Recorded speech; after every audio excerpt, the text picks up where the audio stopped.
Good afternoon and welcome back to MG Sports. I'm John Stewart, and of course, I'm your host today for the weekly Reggae Boyz roundup. Of course, we usually start on Mondays, but unfortunate circumstances led to having to be done on today, Tuesday. But thankfully, it's giving us more time to reflect on the games that just happened this past weekend. So, first of all, of course, as usual, start with the EFL Championship, where the majority of our players on the Reggae Boyz play.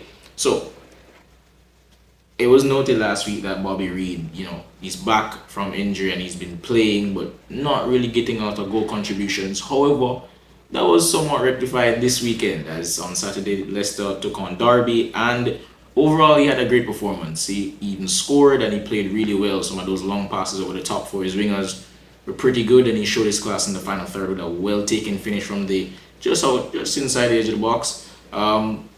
Great goal and great game overall from Bobby De Cordova Reed. Of course, what we're looking to see from him though is just more consistency. That's really all we want from him, because we know he has the talent to play at that level.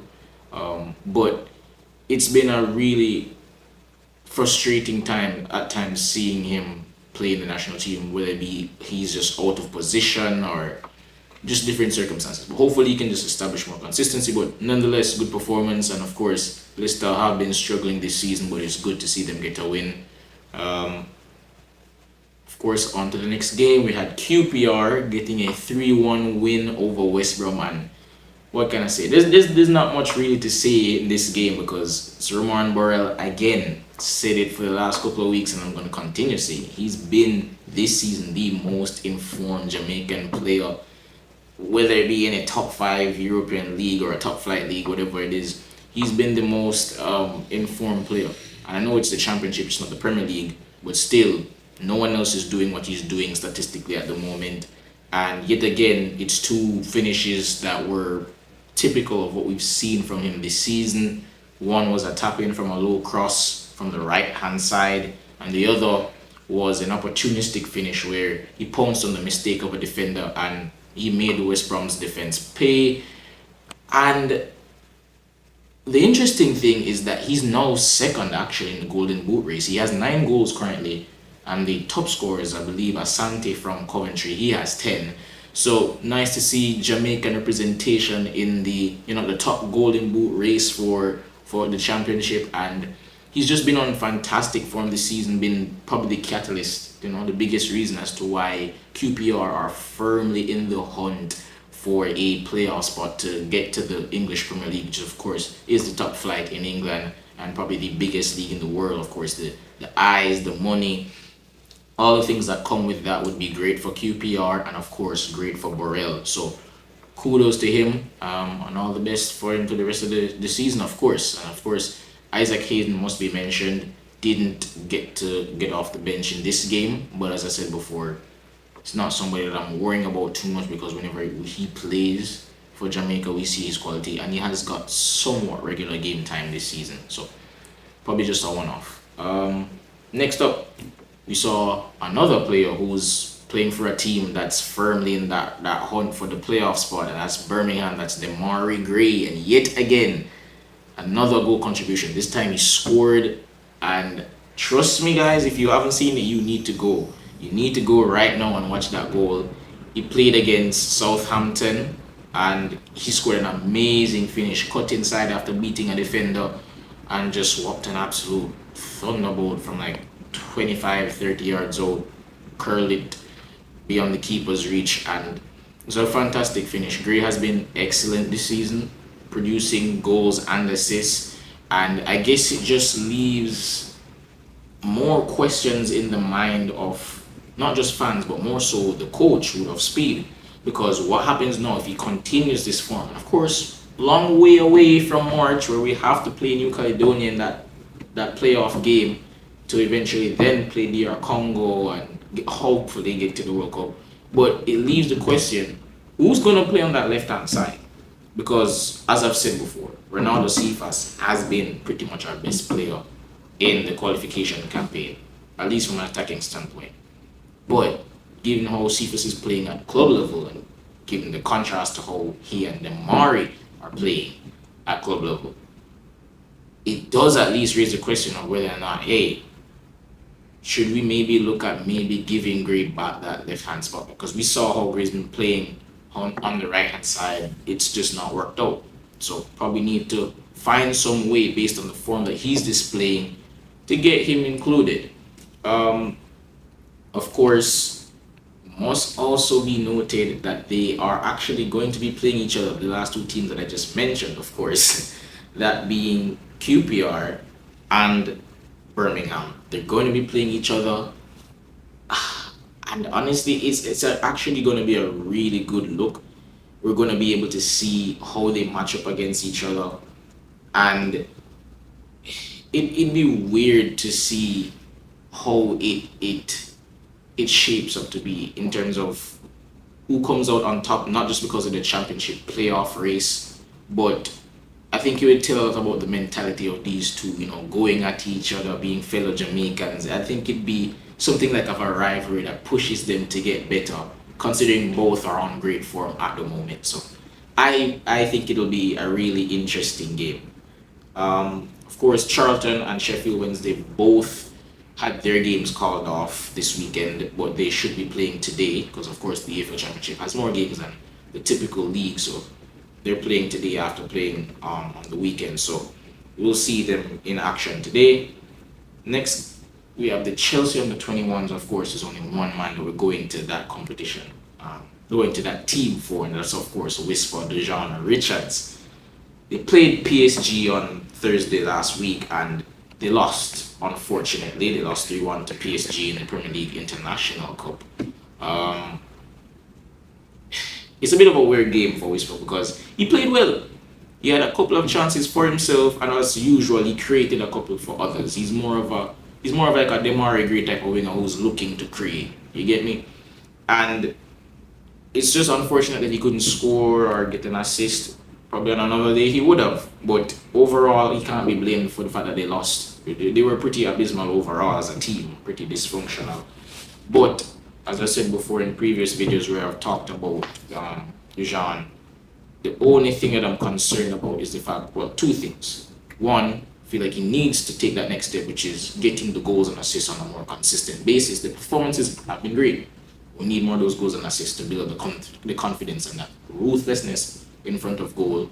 Then on top of that, the under 21 league is put up in such a way where the game time isn't as consistent as you'd love it to be. You have games every 2 weeks and 3 weeks and stuff like that. But their next game is against Benfica next month, and from that point onward, we should start to see the games coming in a bit more, thick and fast in terms of regularity.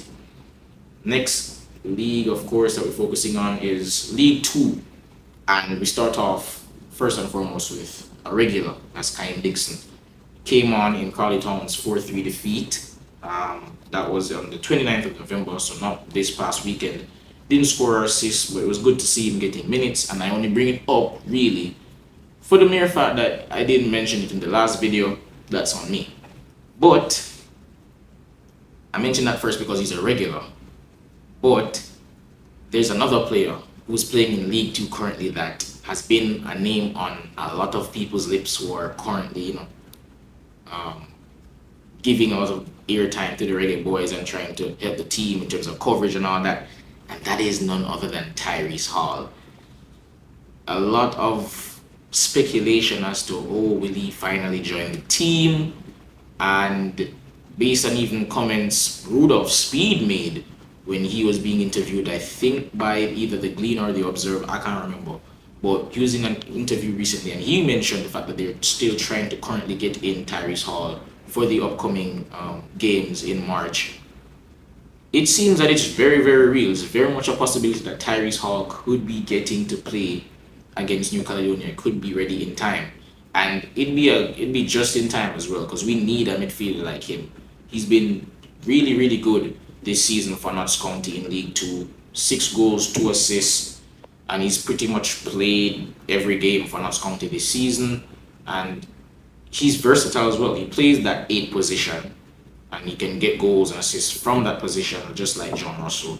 But he's also versatile in that he can play the CDM role, which we have severely lacked in terms of bodies to properly, adequately fill that position, because we've seen whenever Hayden has gone down, and he is somewhat susceptible to injuries, we've seen how the team looks without him. It's pretty dysfunctional without him. In fact, he missed the entirety of the Gold Cup, and we saw how we looked. We crashed out in the group stage. Not to say that if he was there, we'd have gone through, but definitely would have put up a better fight than we did. So it's nice to see that we're looking into players who will, get more quality in those areas. And I guess another player to mention for that area would be Daniel Johnson, who has been mentioned um, quite a bit by some fans and as well as others in the media. He plays for Faith Karagmurk, I think, and they're currently last place in Turkey in the first division. But nonetheless, decent player. So moving forward, I'll definitely be trying to cover more of these players and just to provide a bit more of an update as to how they're doing, how they look, and all that. Tyrese Hall specifically, he's playing today against MK Dons, I believe, in League Two. So hey, that's something for us to look out for more. Moving on, some good news, some really, really good news coming in for one of our reggae boys, Ian Frey, one of my favorite players, as I always see in the national team, just based on how he plays. Played this weekend against Vancouver Whitecaps in the MLS Cup final and thankfully captured the trophy after a commanding 3-1 victory for Inter Miami. Of course, the headline is, of course, the fact that Jordi Alba and, Sergio Busquets played their last game in a professional setting, and they went out with a bang. And congrats to them. But also, first and foremost, most importantly, congrats to Ian Frey, one of the players who was coming recently for the Jamaican national team. Good to see him picking up some silverware this season. And he showed off his versatility in this game, playing at right wing back despite usually being deployed as a right back. So who knows? Probably that's showing some versatility in the fact that maybe Speed experiments a bit in these upcoming games and decides to go with a back three. Who knows? Of course, same story in terms of the Premier League. It's the same story with Brentford, really. Not much to cover there. Brentford lost again this time to Spurs 2-0. As usual, Rico Henry came on. He's usually one of the first names off the bench. If he doesn't start, that is. And Ethan Pinnock, as usual, didn't play. Still a bit of a concern, but hey, he's pretty much a stalwart in the national team at this point. So moving on to the Jamaican Premier League now, where we see Mount Pleasant play this weekend. Of course, it must be said, Jamaican Premier League returned this weekend because it had a long layoff, pretty long layoff. It returned this weekend, and Mount Pleasant played Dumbo Holden they played Dumbo Holden and they drew 0-0. And I mention that, of course, because they have several players that over the years are still currently playing for the national team. Of course, Kyle Ming, Javon Anglin, Warner Brown, Tyrick McGee, who I forgot to mention, scored the winner actually last week in the Caribbean Cup final. So quite a number of players there who are regulars in the national team, so must be brought up. Javon Anglin was the only one of those names that I mentioned previously that didn't play this weekend, but the rest did play. But unfortunately, it was an uneventful game. Not much to say there, apart from the fact that I really hope this is not something that continues for Warner Brown. Of course, he scored in the final, but definitely want to see him get off to better run of form so that he could be able to who knows, maybe break back into the national team.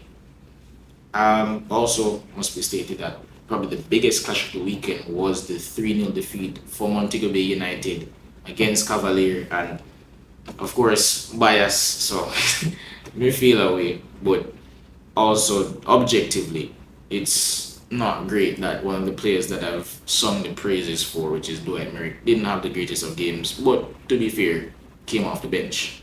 He only got 45 minutes of game time. And yes, that is enough time to make an impact, but given the fact that they lost 3-0, I don't think there's much he could have done, but unfortunate. And of course, that opens up a gap at the top. Look, they could have opened up a gap at the top had they won, but now it leaves space open for Portmore United, because of course Montego Bay United is at the top of the table.